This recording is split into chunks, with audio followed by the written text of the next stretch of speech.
Honourable Minister, I'll start with you, and I would like you to shed more light on how does the current African technological landscape look like, and what are some of the technological gaps that we see and we're dealing with in today's context of these cyber threats that we deal with on a day-to-day basis? Thank you, Innocent, and good morning, everyone. Commandant, all protocols observed. Thank you for having us, join you in this session today, not just to share, but also most importantly to learn from the rest of the conversations that have happened over the last one day and the rest of today, which I believe will be the final day. And going straight into the question that Innocent, the moderator, has asked, about painting a picture around Africa's technological landscape. I think what we see is that Africa is a rising digital economy. When you look at the different technological revolutions that are happening across the continent, unlocking both business and investment opportunities, I think we can safely say that we are at the right time of really taking part of this industrial revolution that we see. We also have opportunities which are really around the ability for Africa to leapfrog the technological revolution. And that is largely due to what I would see as two main drivers for that. One, the fact that we don't have legacy infrastructure, which in many ways allows us and enables us as a continent to leapfrog the different technologies and to leapfrog the old technologies and take full advantage and benefit of the new emerging technologies. And obviously the other second aspect is the youthful population that we have as a continent, which is something when you think about the markets that everyone is targeting, the solutions that are being designed elsewhere across the world, and you're targeting the future of the continent, then there's a lot of potential there. What we also see is unique challenges that we've gone through as a continent that have given birth to some of these innovative ideas.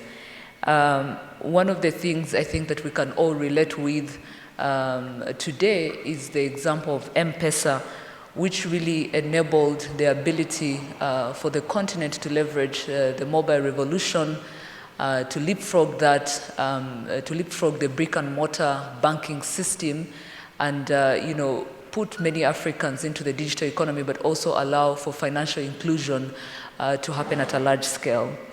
And even home here in Rwanda, what you see is the use of different emerging technologies. Even when I take very simple examples of how we're using the drone technology to deliver, medical products to the remote areas of the country. And this is something that's not just happening in Rwanda, but has allowed for scale across the continent, but also in the developed economies as well. And so I think it's these unique challenges that are really giving birth to these new innovative ideas. What we see in terms of trends is how digital technologies are really disrupting energy industry, healthcare, agriculture, the banking, finance, entertainment, transport. I think on this panel we'll have two people that are speaking to very specifically the banking and transport sectors. But this is where we continue to see a lot of disruptions happening. When you look at fintech, where across the continent you have about 35% of bank account penetration. And that has given birth to opportunities of really using various fintech solutions driven by mobile technologies to allow for financial inclusion. Agri-tech is one area also that we're seeing advancements, where we have more than 65% of the African population that is involved in agricultural activities. And so as you think about all the way from, irrigation, smart irrigation systems, crowdsourcing solutions, access to finance for these agriculture, players, which is largely made by the farmers across Africa, then you start to see a new trend of how digital technologies are enabling not just the increase of agricultural productivity, but also access to market and connecting the various players within the ecosystem. We also see a big trend around how do we formalize the informal economy, which is really a big segment of the African economy. And this will look at whether it's the various, financial tools that are being put to the disposal of the players within the informal economy, allowing them to have access to information, access to finance, access to opportunity and services. And so this is what is really revolutionizing, the trends that we see on the continent. To your last part of the question, moderator, which was really to think about the gaps, I think some of the gaps are things that we can also relate to as a country, which is really around the low digital literacy levels that we see, not just in Rwanda, but across the continent. We also see it in the developed world. We're looking at baseline infrastructure that is still limited, whether it's broadband infrastructure, but also access to electricity, which is a key driver or enabler on how quickly and how fast we can scale broadband penetration. We also see affordability as a big challenge. You have the infrastructure in place, but how many people, especially those that are living below the poverty line, can afford, whether it's the devices, the services that are really driven by technology. Something that I feel we can relate with more recently is the speed of innovation happening, and this is globally and something that's not just unique to Africa or even Rwanda, is that the speed of innovation is much faster than the rate at which we're able to put in place the right policies and regulations that support the adoption of innovation. And I think a very recent example and something we all can relate with is the COVID vaccines, where we could see the speed at which we were able to, globally everyone was able to, come up with the vaccines, but also you don't have the right regulations and policy frameworks that allow for equitable vaccines. Is something that we continue to grapple with as well as a continent. So as I close on this, and as a segue into what our topic is, which is really Africa's gap in the context of the growing cyber threats, I think what we see is that there is more and more use of data.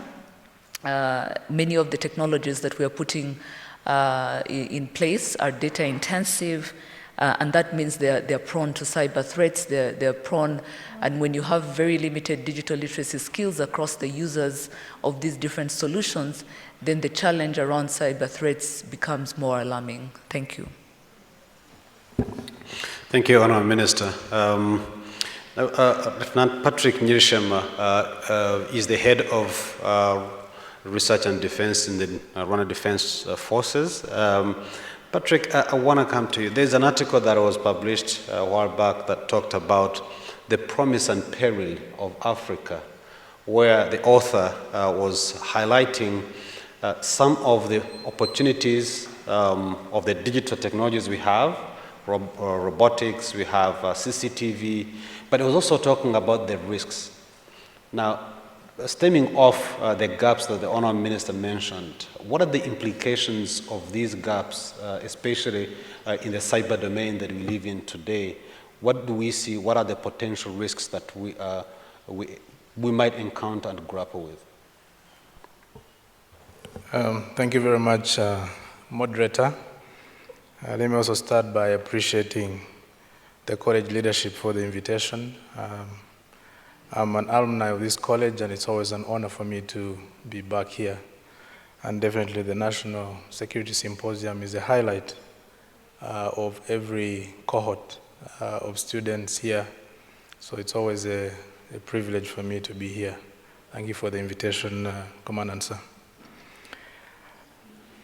Let me start with what moderator just said, the promise and the peril.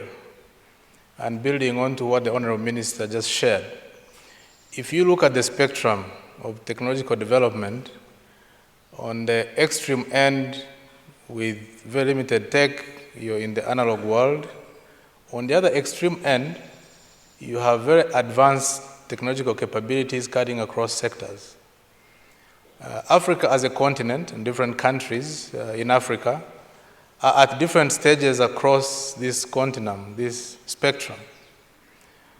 And I would say we are not very sophisticated in terms of where some of the developed economies are, but we're somewhere along this path.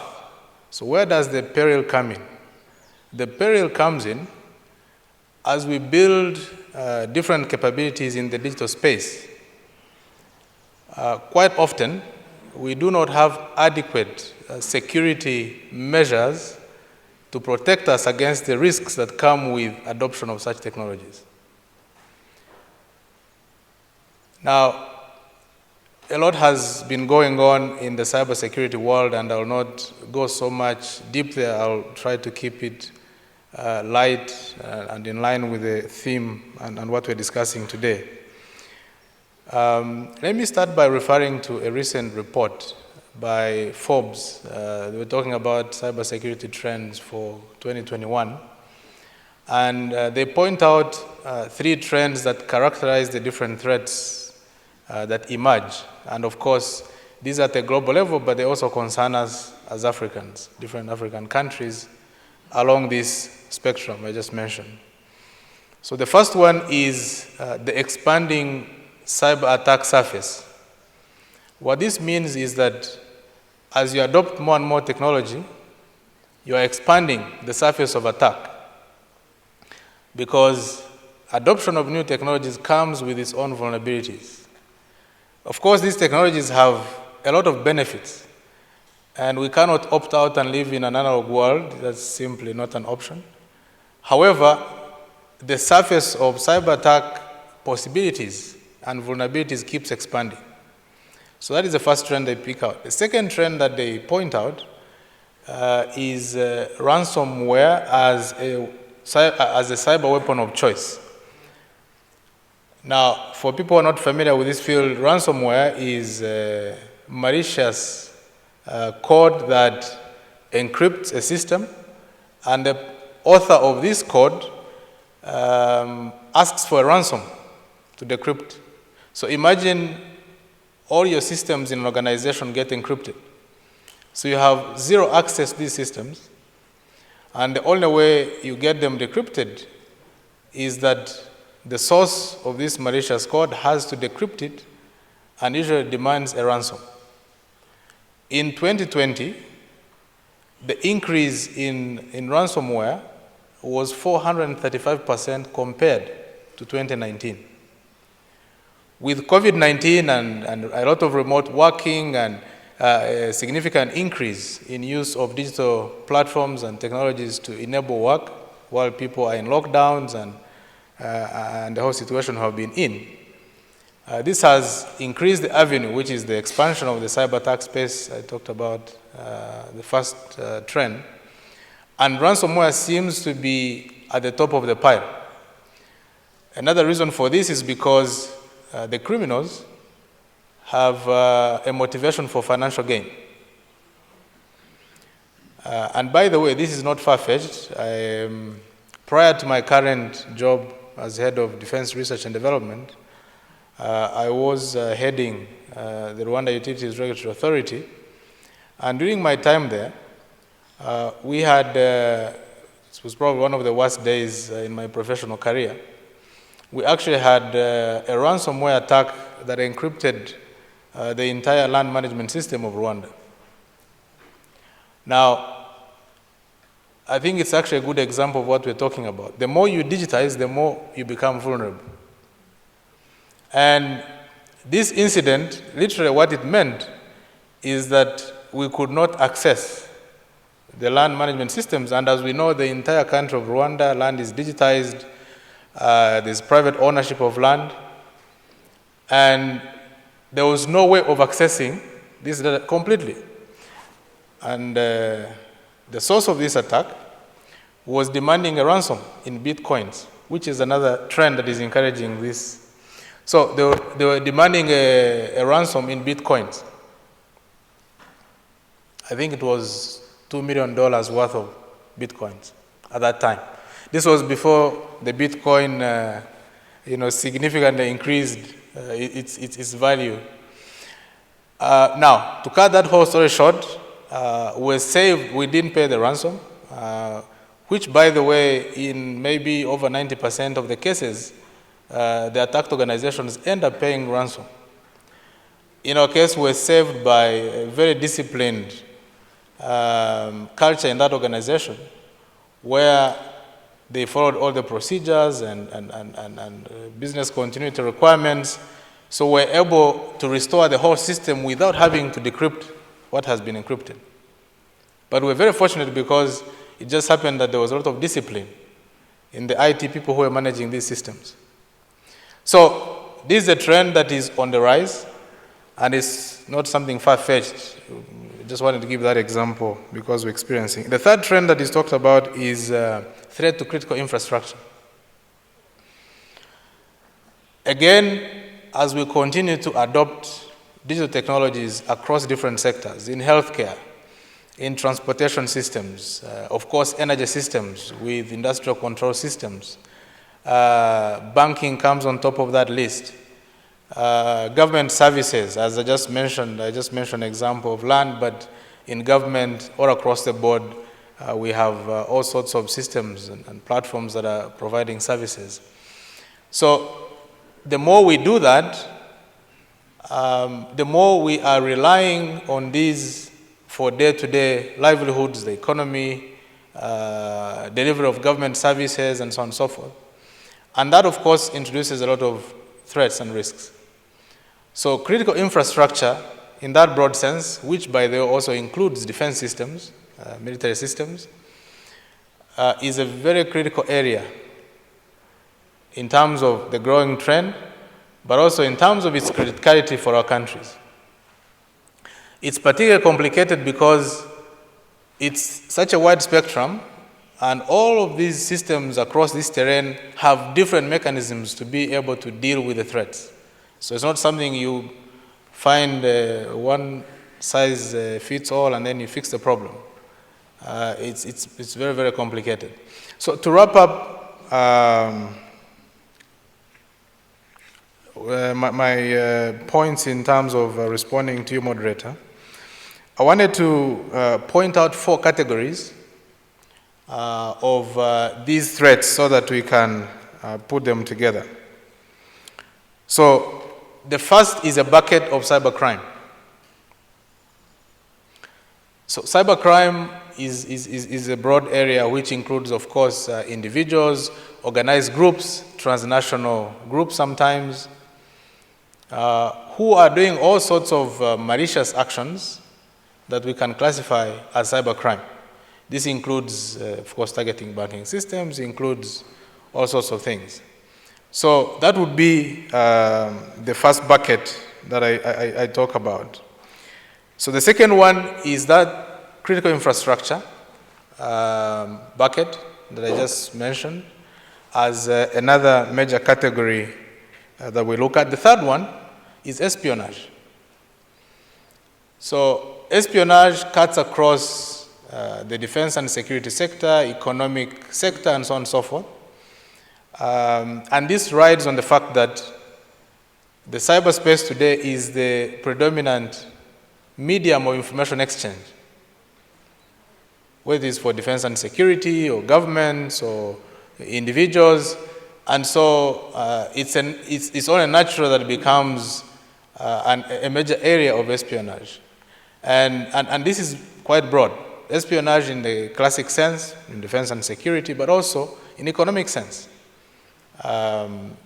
Companies or countries trying to get ahead by stealing from other countries for economic value. So this is another, I think, major area, bucket of threats, as I call them. The fourth and last one I wanted to talk about is now specific to the military. Over the last probably decade or even longer, the cyber domain has grown to become a military domain in its own right. The same way we speak about land, sea, air, and of course now even space, because the most advanced countries are now building space armies and so on and so forth, space force, and so on and so forth. But the cyber domain has become potentially a war-fighting domain in its own right. But there are two sides to this coin. One side is cyber warfare, as I just mentioned, but the other side is also the adoption of all kinds of emerging technologies to enhance military capabilities. And I think if you look to future wars, technologically superior adversaries will have advantage over your own militaries if you are not investing heavily into this space. So the threat is that going into the future, our defense forces will almost become irrelevant in terms of being able to engage in future wars. And I think this is a major threat for national security and for our countries. Finally, I wanted to say that I started by talking about being in the middle of the continuum, and in a broader sense for our countries, if we cannot move fast enough to bridge the gaps that the Honorable Minister was talking about, then we get condemned to being consumers of technology as opposed to being at the forefront of technology. This also means that we are denied the opportunity to partake in industries of the future.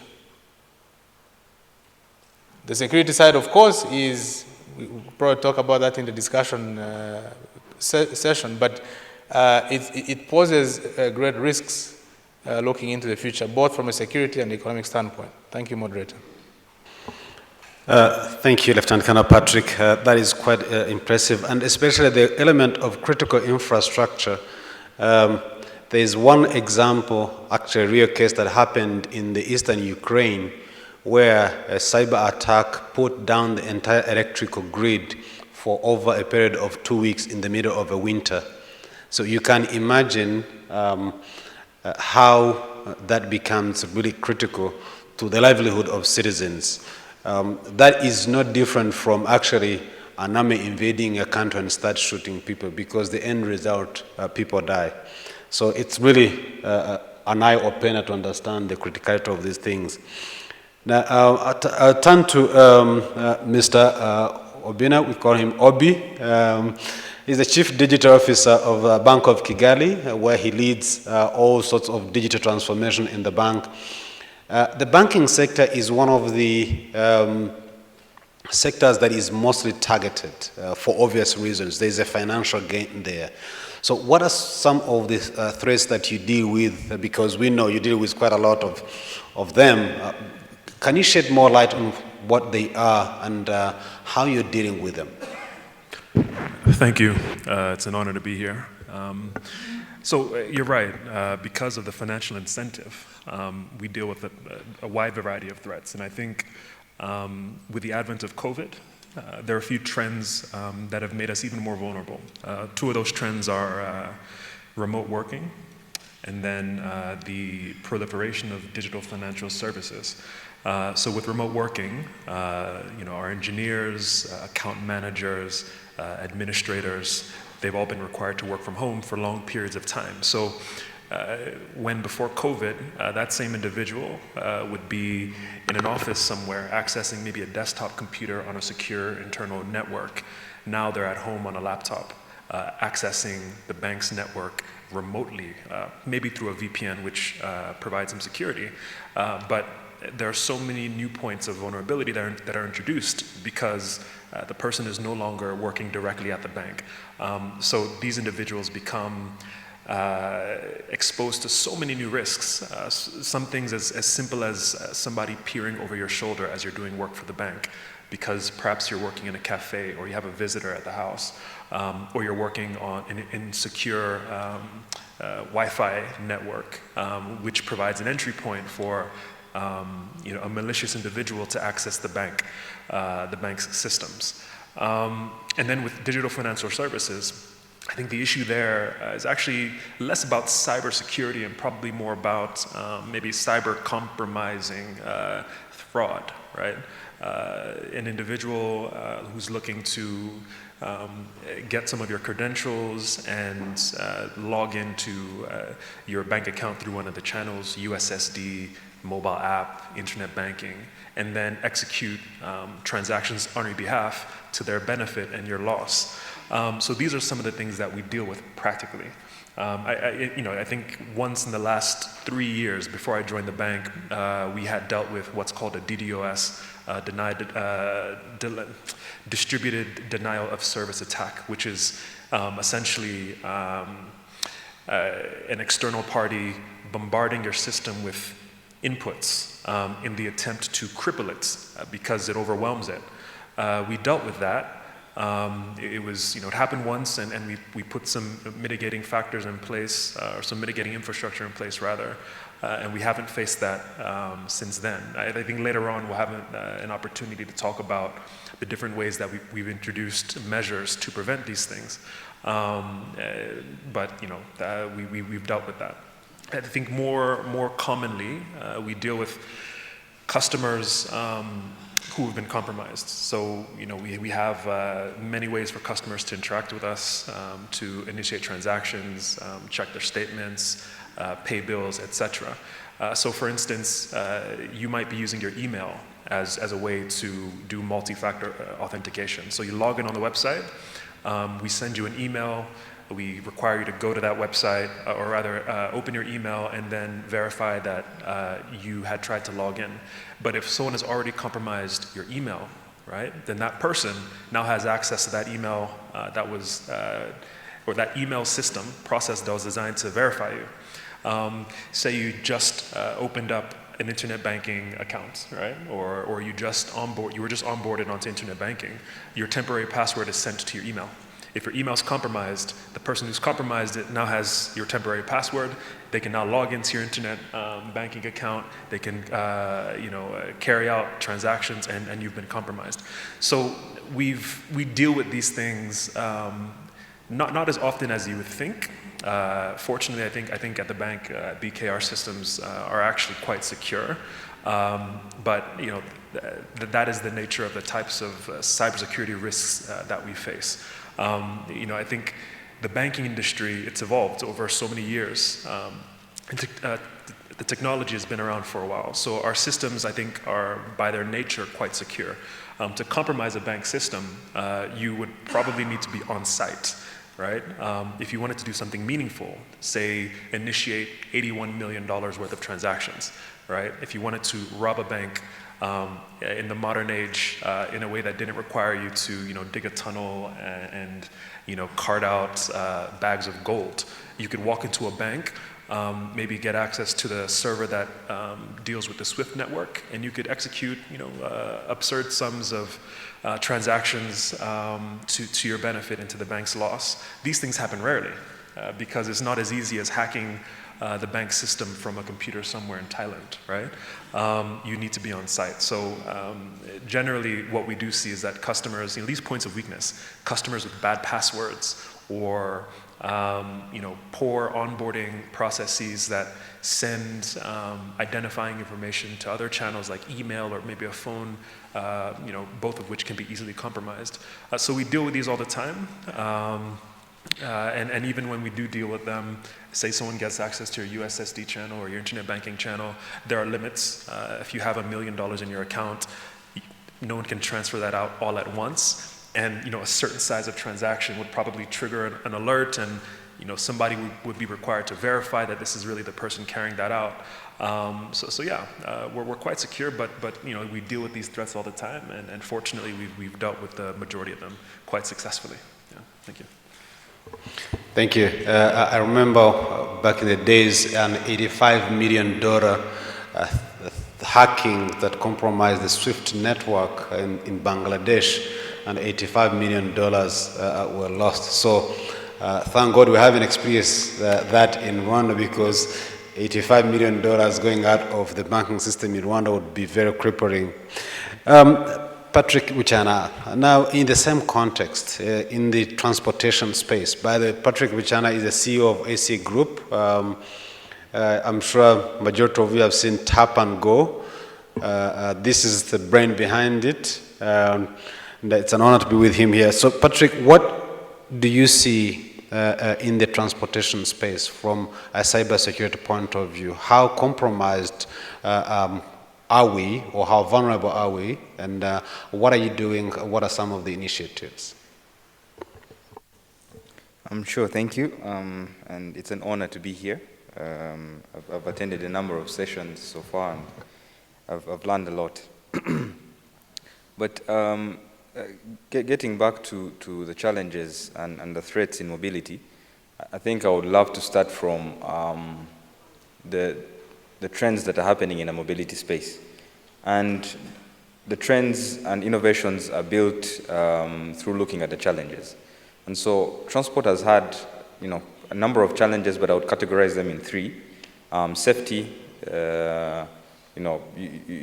when you look at taking a flight from here to Nairobi, the riskier part is the drive from your home to the airport, because the chances of a flight going down are minimal compared to the drive to the airport. And this has been thanks to lots of autonomy that has been done and relieving the pilot of some of the power that they had. And so people are looking at having this in transportation, and we're seeing trends around autonomous vehicles, fully self-drive. I think when you look at the US and China, they're projecting that by 2028, 50% of the vehicles on the road will be electric and autonomous.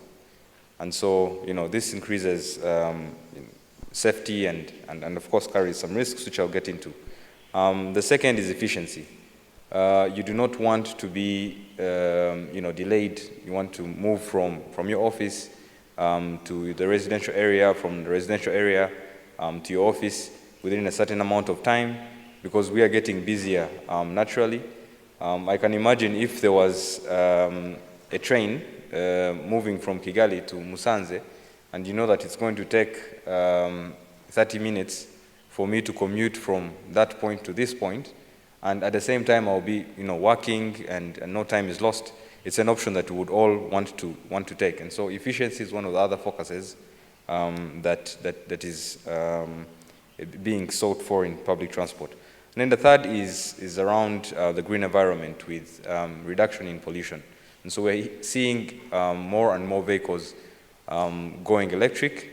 I think Rwanda has also taken a stand with some of the incentives that have been put around importation of electric vehicles and creation of infrastructure to support electric vehicles. But as more and more of these trends come up, they are creating room for cyber risks. Like Lieutenant Colonel Patrick said, the more innovations come up in different sectors, the more risks sprout up. Now, just bringing these three priority areas within mobility back home. As Tap and Go, we've been in discussions with different stakeholders around Generation 2 of public transport. And Generation 2 is a more efficient, scheduled, and on-demand public transport, where you're able to see on your mobile phone how far the next bus is, how many free slots are available, and the bus does not necessarily have to take one route from point A to B. It can change the routing depending on the demand, and so most of these trends are technological driven.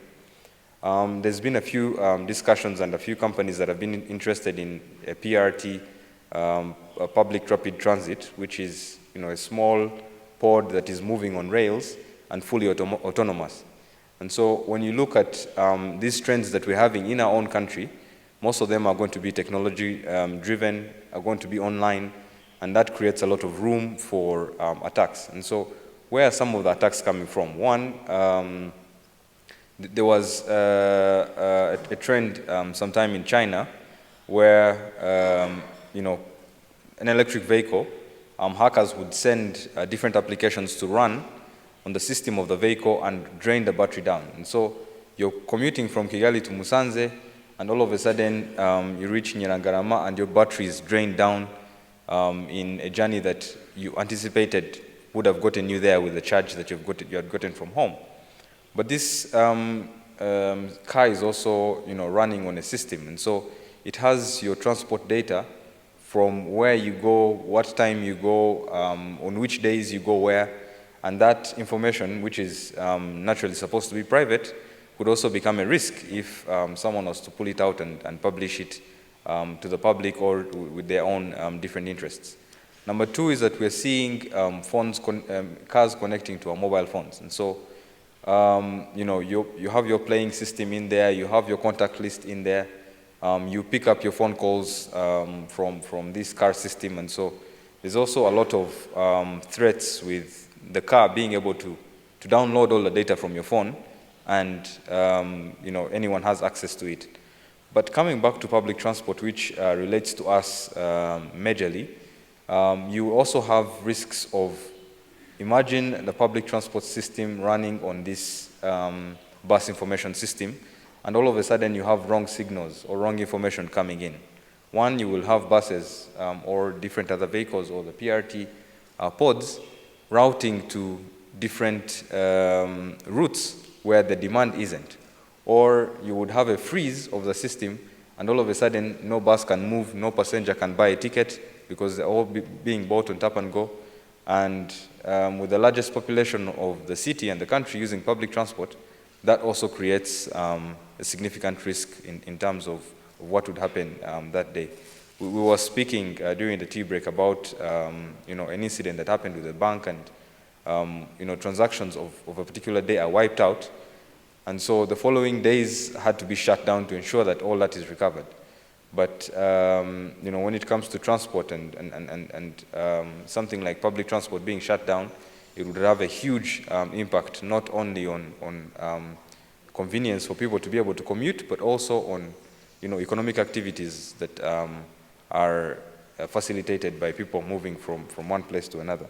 And so those are some of the risks that I see.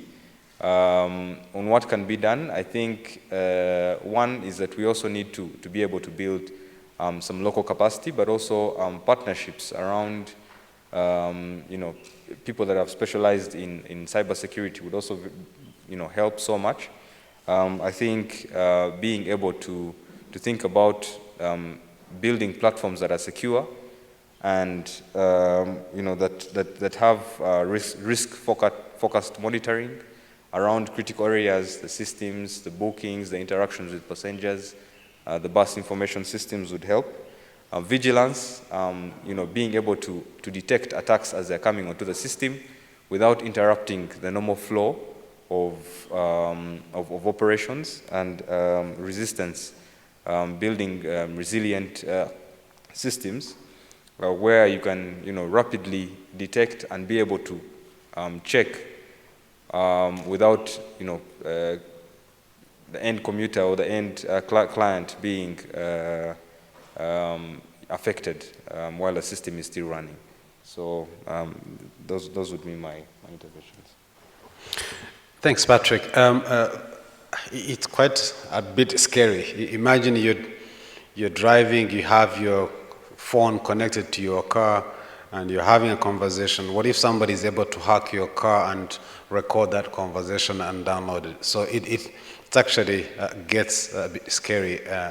And now, Patrick, what I still have you now. How do we combine the latest emerging technologies and innovative ways of designing solutions? How do we combine that and come up with specific solutions towards these issues? What are some of the trends do we see in that space? Are there some examples that we can see? Sure. I think there's a lot that can be done. Primarily right now, the cost of cyber protection to a company is very costly, majorly because there is no solutions for companies at a small scale, and that's generally people believe that they are not a target when they're at a very small size. And as you grow, you have more transactions, then you become a target for certain for hackers and all kinds of cyber threats. So there is no existing solutions for small startups that require the solutions as well. Because what we're going to see is that right now we worry about hackers coming from outside. But more and more we are seeing those capabilities being built locally. And so we need to see more solutions that can cut across, or more solutions that are tailored towards very small businesses. And I think that can be built through building local capabilities around the cybersecurity space. The second one, I think, is around AI-driven cybersecurity. Having a system that not only protects you, but can continuously be able to predict what other future threats and what other vulnerabilities your system has. And so it is continuously learning from previous experiences, but it is also continuously checking while at the same time protecting you from the threats that you've already imagined and already mapped out. And I think the third is just having a culture of zero trust within the business and being able to, everything is a threat until detected otherwise, until it isn't. And so, that kind of vigilance within the organization, like Lieutenant Colonel Patrick shared with the Land Authority, that proactiveness also comes in to help quite a lot. And so those are some of the trends that I think would help quite a lot. But the AI and machine learning within the cybersecurity space, I think for me would be the key highlight, because it would help quite a lot. Thank you. I think if there was anyone tweeting, I think there will be a tagline here: everything is a threat until it is not. And I think that is a language that people here will understand very well. So, Obi, in the same vein, and especially in the financial services sector, sometimes you see really nuances. Somebody sending you a message, sorry, shared wrongly my credentials to you to access my mobile money or my banking account. These are nuances, but still there are threats. How can we employ emerging technologies, for example, the AI that Patrick mentioned, to address these issues? Or what are other initiatives out there that you are employing? Yeah, thank you. So I think I'd want to take a step back, because sometimes cybersecurity can be made to seem very esoteric, very sophisticated, very complicated. We talk about hackers and malware and viruses.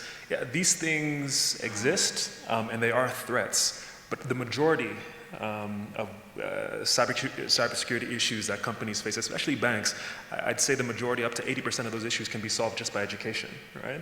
Fundamentally, if you wanted to compromise a system as a criminal, you're looking for two things: either someone's data or someone's money. You can either get direct access to the channel and use an interface as though you were the one authorized to use it, which means you've compromised someone's, or you've somehow acquired someone's credentials, their username and their password, and you're able to log in as them, or you just want to sabotage the system, delete a day's worth of transactions, overwhelm the system so that the bank cannot perform any other digital functions. Whatever you want to do, all of this requires an entry point. If you look back at the story that Innocent mentioned in Bangladesh in 2016, what happened is that a malicious individual, I don't know how smart they were, what they got was the credentials of an IT employee at a Bangladeshi bank, right? So it all started there. The username and the password. With the username and the password, they logged into the bank's core systems as the individual. Once they had access, they downloaded a variety, I think 5 or 6 different specific malware and virus programs, which gave them more access to even more critical systems within the bank. Eventually, that got the criminal to the SWIFT network, right? Or the interface that communicates with the SWIFT network. And it was from there that they executed $81 million worth of transactions out of the Bangladeshi bank. It was a fairly large bank. They sent the money to a smaller bank, and then from that smaller bank, they sent it into a casino, and the money disappeared, never to be found again. It all started with the password. More recently, there was the SolarWinds hack in the United States that impacted the Pentagon, right? The password that an intern set on one of the systems was SolarWinds123, right? If you go further back, I think 2014, there was the issue with Sony, the electronics giant out of Japan. One of the passwords on one of their systems was 12345, right? So it just requires that the malicious individual gets access into the system from one point, most likely due to a bad password. And it all starts from there, most likely, right? Now, there are other ways to gain access. You can send a malicious email to an employee, a phishing email that requires them to share information, or when you click it, you open the attachment. The attachment is malware that's downloaded onto your system, and then all the compromise begins from there. There are many ways to stop that. One, as an organization, you can distribute company devices and make it such that you can only access company-related networks, company-related data, and do company-related work and perform company-related tasks on that device. As a bank employee, I have a bank-issued phone. I have a bank-issued laptop, right? I'm very careful not to install programs, that are non-work related on those devices, because there could be multiple points of vulnerability in any foreign application. Beyond that, I'm also very careful not to go to strange websites, right? These are all entry points that allow malicious individuals to gain access to your systems. When you issue official devices, you can control the websites that a person can access. On your bank's VPN or your bank's internal network, you can block certain websites.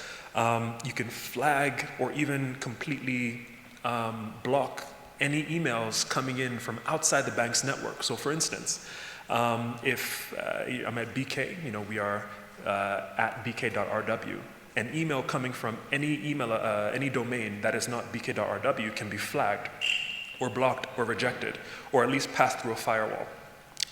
This solves the majority of all the issues that we have. We can go a step further. We can decide any of the critical services that could expose the bank to great losses should be removed from the internet. A good example is a bank's core banking system. Now, this is the source of truth where all the balances and all the day's transactions, all the loans, all the interest is calculated. If that's compromised, the bank more or less ceases to exist. But these systems aren't exposed to the internet in the first place. If you wanted to compromise that system, you would literally have to come into the bank, enter the server room, and access it from there. That's one way that we protect things. Another core system is the SWIFT network, which was compromised in the case of the Bangladeshi bank. At Bank of Kigali, as a CDO, we're trying to introduce all these amazing, convenient features like sending money abroad from your cell phone or your internet banking portal. And my team has received so much resistance to this because everyone's afraid, of a situation where the wrong person compromises a customer's account and is now able to send money anywhere in the world, from a dorm room in Indonesia, right? So we haven't been able to bring that to the customers yet, even though we will. But these are some of the things that keep us up at night. So, out of fear, we decide, all right, so no SWIFT transactions on internet banking mobile app, no risk, and then there's also no benefit of the convenience, and then you also cannot remain competitive, right? Now, we want to innovate. We want to deliver more features. So the next question is, how do we shore up the more vulnerable points in the system, which is the customer? You use multi-factor authentication, right? So if somehow I get your username, I get your password, that shouldn't be enough, right? Maybe we send a one-time password to your cell phone. You type it in, we know that you remember your username, you remember your password, and then you have your phone, right? Or some people go as far as to have physical hardware devices which check you, like your biodata, your fingerprint. Some go as far as to check your heart rate, scan your eyes. There are many ways to secure a system. You can require more than just 2 pieces of information that anybody can remember or read off of a sheet of paper.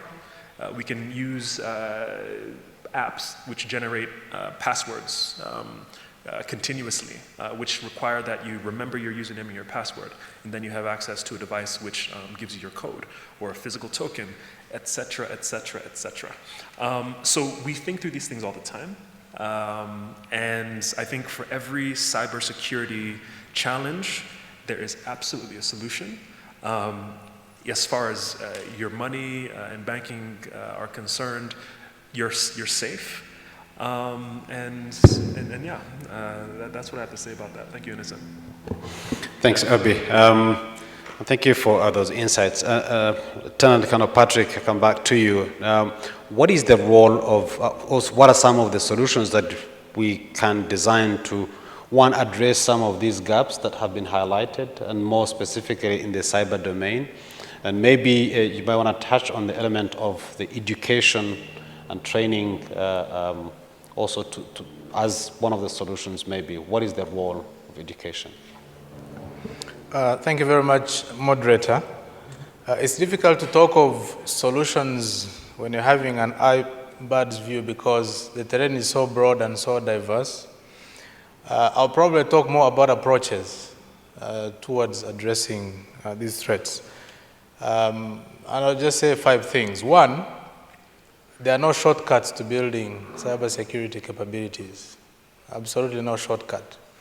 And some of the things that we need to be doing are very mundane and not very sophisticated, but have a big impact. Just listening to my fellow panelists and the examples they were giving, Patrick and Obina, you see that some of the things boil down, for example, to password management, which is reflected in terms of organizational policies, processes, procedures. As I mentioned earlier, the example I gave of the land management system was saved by precisely that. It's not because we applied some very sophisticated and clever means to restore, and yet we're able to restore everything 100%. So I think that we need to be looking at skills. I read a report recently that was attempting to give a number of the gap in terms of cybersecurity professional skills required gap in Africa. I think they're putting it at about 350,000 cybersecurity professionals. So we need to be addressing skills. We need to be addressing the technological gap. We need to be doing a lot of awareness. I think security is as strong as the weakest link for any of the systems. You can have the most sophisticated hardware and software and all of these things, but if somebody is going to put a password, 1, 2, 3, or even if they had a complicated password but they don't manage it properly, and somebody lands on it, they write it on a post-it, this yellow post-it, somebody picks it, or they fall prey to social engineering, or they get an email, we call them phishing email, not with an FI, but PHI, phishing. The ransomware I talked about, and many forms of attacks use this method. Just send you a message, an email, you open it or click on it, and the malware is on your device. It's inside the system. So awareness. You look at something that don't be quick to click on things. So these are very basic mundane things. But they require a lot of awareness about the threats, and that we, of course, have the right policies, procedures, and all that. That's number 1. Number 2, I'll go to what the Honorable Minister mentioned earlier. We have the benefit of not having legacy systems in some of the key areas where we are adopting technology. Now, the more advanced countries who have a lot of legacy systems usually have a problem where cybersecurity is an afterthought. Because systems that were built 30, 20, 40 years, or even more than 10 years ago, many of them, cybersecurity is always an add-on. Because way back, the kind of threats we're facing today did not exist. Or at least they were still on a very low level. But as we leapfrog, to use the words of the minister, and embrace emerging technologies, there's a caveat. We need to make sure that we have inbuilt security in the new systems that we are adopting and building today, so that we have the benefit of having inbuilt security as opposed to having security as an add-on, which is a problem that we find in a lot of legacy systems. Number 3, on the critical infrastructure front, if you look at critical infrastructure, it falls in 2 categories. One category is the defense, security, and government systems, government-owned systems. The other category are private-owned systems, but usually they are regulated by the government because they are critical infrastructure, whether it's transportation or in the energy sector or water sector or banking or whatever it is. These are private companies, but they're all regulated by the government, precisely because they're critical infrastructure. And I think we have the room to do a lot in terms of policy and regulation. Then you start to mandate certain things. I remember a few years ago in Rwanda, we started a process to mandate, for example, certain requirements in terms of security, whether it is banking systems, whether it is in the utilities space where it used to be, in telecoms, in energy and transportation systems, introducing the need, for example, mandatory audits by the regulators, cybersecurity audits. So I think a lot needs to be done in terms of building standards, in terms of putting policy and regulatory instruments and tools to address this, but also developing the right technological solutions and skills as well. Number 4, this was mentioned by Patrick Wichana in his intervention earlier, AI-driven approaches.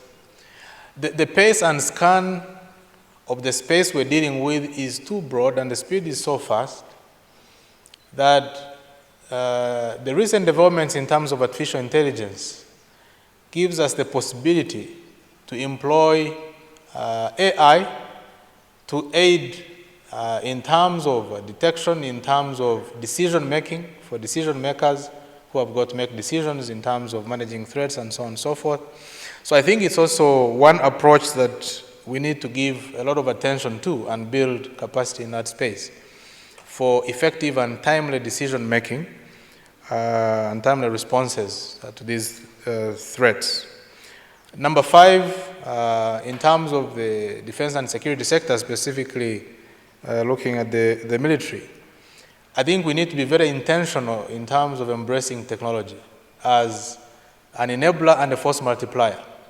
But again, the same logic I said earlier, we have to pay special attention to inbuilt security, because it's not good if you decide to network your entire defense force, but it's vulnerable, where adversaries are going to be able to easily attack you and do malicious things on your systems and networks and so on and so forth.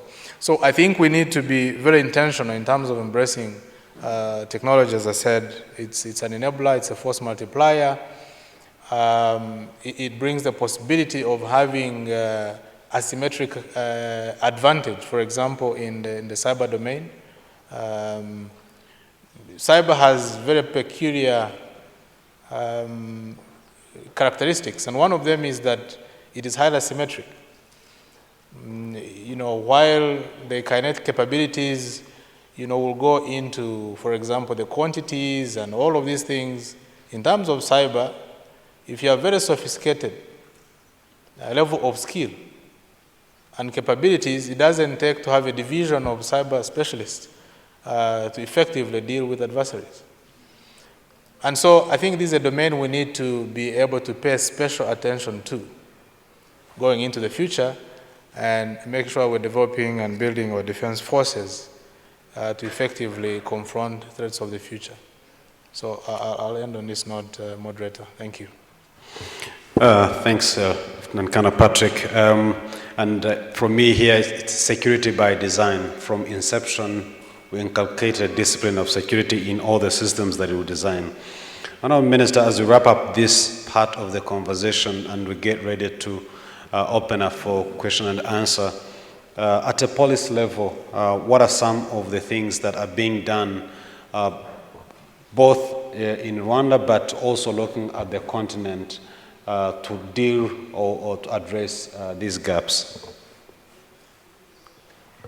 Thank you, Innocent. And I think the question that you raise, many of the fellow speakers on this panel have touched a bit on the different things that are being done. So I'll sort of summarize some of these things in key bucket areas of things we are doing as government. But before I get to that, I think, Patrick, you mentioned an important point where you said cybersecurity should never be an afterthought.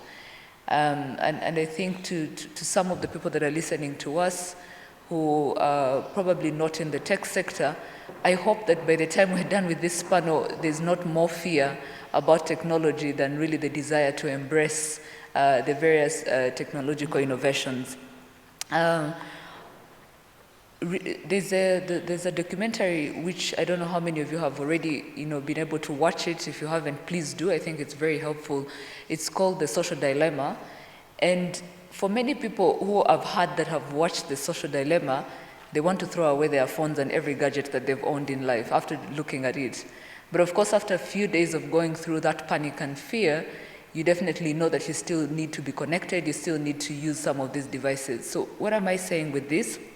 I think with everything that we're discussing today, yes, there are risks around espionage, risks around sabotage of critical infrastructure, organized crime that is motivated, from a financial perspective, whether it's abuse. I think when you talk about cybersecurity, there's a big segment that we haven't talked about, which is really around our children, the youth that are constantly plugged in and are online, and what are we doing to ensure that they're being protected from any form of abuse that would happen when they're really, and I see Juliana nodding her head because I know UNICEF is very, this is something that is so close to many of the initiatives that they're really undertaking.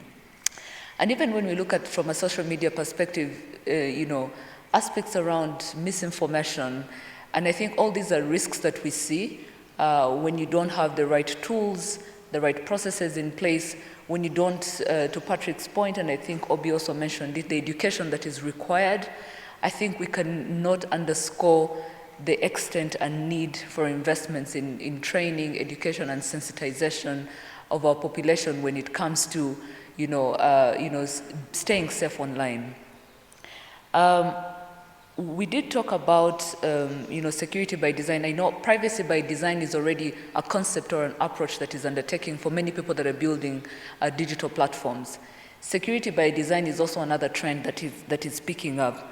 But I think what we also are trying to see is, even as we think about privacy by design, security by design, because we don't want cybersecurity and privacy in general to be an afterthought once we've built some of these platforms and solutions, the key question is also understanding that there's a balance that needs to be put in place in ensuring that as you do security and privacy by design, you're also not going to make the product less user-friendly for many of the users, because you've built in so many measures and mechanisms that makes it even difficult to use, and then also constrains the ability to adopt and adapt some of these solutions that we're undertaking.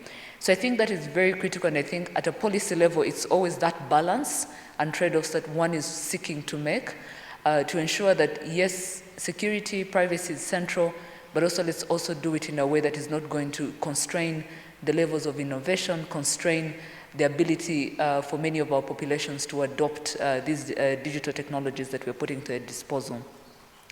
So then I think a key question for us is to say, with the heightened cyber attacks that we're seeing globally, what can we do differently? And just to summarize what many of my fellow panelists were talking about, I think for me, the first and foremost thing is really around building capabilities. And the spectrum of capabilities is quite wide. From basic understanding, even in me as a user, understanding that, security starts with me. We may put all these tools in place, that they're very minimum practices that I need to put in place as an individual that will allow for me, and will also allow for the tools that are being put in place whether by governments, corporates, to safeguard us, that you have a role in actually taking part of that. So really when we talk about cyber hygiene, which is really these practices around online safety, how much awareness can we continuously do and educate our citizens, our users, on what it takes to really be safe as we use the different tools. The other thing around capabilities is really, even I think as with this growing trend of cyber threats, it's also understanding that we also need to invest in building capabilities to counter and respond to these cyber threats. So while the cyber attackers are not sleeping, they're constantly thinking about what are the new ways they should attack and steal information and cause instability. I think the same, even more so, we should double down on the kind of capabilities we put in place to think ahead, to think like those hackers, to think like those people that are initiating threats, so that we are better protected in countering and responding to them. Something else that we do even from a policy level is looking at international cooperation, and this is really because of the borderless nature of cyber threats. It's not something that a single jurisdiction or a continent on its own can do without the help and support of others. So this borderless nature of cyber threats really requires that this international cooperation is really at the heart of the initiatives we put in place as governments, in really understanding how do we build those synergies, those collaborations, those partnerships that are needed in responding and preventing cyber attacks. The third bucket, and I think also Patrick spoke to that, was around thinking about the infrastructure that is required from security operation centers that need to be put in place, to resourcing well, emergency response teams that need to be constantly alert and really countering some of these threats that are coming on. The other thing on a policy level is regulations. I think I won't go into, Patrick, you did speak about audit standards, some of the vulnerability assessments that are mandatory and that have to happen at periodic levels, but also putting in place some of these regulations and standards that are required for governments and corporates to really abide with, but even citizens who are users of some of these systems. I wanted to point out two of these when we talk about regulations and policies. One of them is around the data protection and privacy policy, a trend that we are seeing that is picking up in many countries. Rwanda hasn't been left behind. We are currently in the process of having it enacted, and having those kind of regulations in place comes in very handy in supporting some of the other existing efforts that we're putting in place. And then not leaving out these child online protection tools and standards and rules that are needed so that we can, I did talk at the beginning about how Africa has a youthful population, but then we also have to double down on those efforts on how we're protecting them, how we're educating them, and making sure that even as they continue to grow into what we call digital natives, they also have the capabilities that are required to really safely stay online. And the final thing that I wanted to also bring in place, I think, Obi, you did talk about remote working as one of the trends that we're seeing, especially during the pandemic. I think remote workers have become the weakest link when it comes to cybersecurity, because many of the remote working tools that we're putting to our workforce are really shaped around convenience and accessibility. And so security doesn't come as an immediate criteria that we're looking at when we empower our workforce to really continue, to stay, productive even when they're not within the offices. And so really thinking in terms of business continuity, what are some of those digital fallback alternatives that need to be put in place to ensure that when such a disruption actually happens, we still are able to stay afloat. And to Patrick, your point, the second Patrick from SC Group, which was really around how do we put in place tools that will help us to predict, and these are the AI and machine learning models that are so central to supporting these teams that we've put in place to sort of predict what could be the other ways that we could have, the different outfits of cyber attacks that we may see, but also making sure that we, from a preventive perspective and not just response, we're able to predict those and counter them early ahead. So those are some of the things that we're doing, not just as a country as Rwanda, but trends that we see that are happening, across different jurisdictions. But I think at the heart of all this, then it boils down to what is happening in the international cooperation space, because we need to make sure that we're joining forces to really respond to something that's not unique to just one jurisdiction. Thank you very much.